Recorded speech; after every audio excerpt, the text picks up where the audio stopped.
more accusations at Moscow over Aleppo. So Washington correspondents been looking at how the US deals with the collateral damage inflicted by its own military.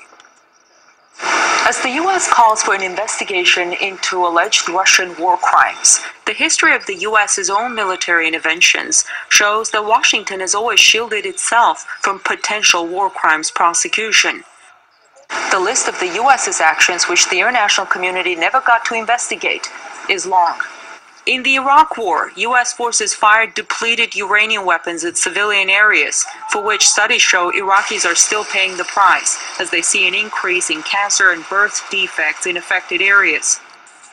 The Americans are gone, but we're still suffering from the consequences. Despite international outcry, no one was held accountable for the consequences. As part of its war on terrorism, the U.S. government had tortured people for years in violation of the UN Convention Against Torture.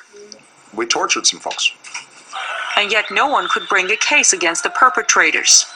In 1999, with the goal of protecting Kosovo Albanians, NATO, led by the US, had bombed Yugoslavia for almost 4 months, killing hundreds of civilians, with targets including Serbia's radio and television headquarters. The US had dismissed calls to investigate NATO's actions there, deeming them justified.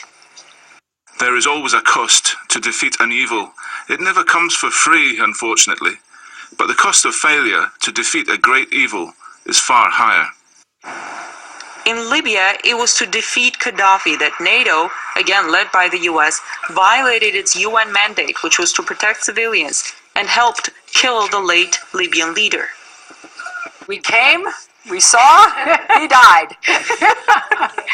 What followed was Libya plunging into chaos. The United States not even placing themselves under the jurisdiction of the International Criminal Court. It's saying that we're above the law and other countries should be held to account, but not us, because we're the biggest and the most powerful military, so whatever we do is correct. And so it doesn't hold itself to account. It brushes off the war crimes that it commits by saying it's collateral damage. Then there are the tragic incidents that the U.S. acknowledges as mistakes, like the bombing of a hospital in Kunduz, Afghanistan, which killed 42 people last year, despite Doctors Without Borders having previously notified U.S. forces of the hospital's location.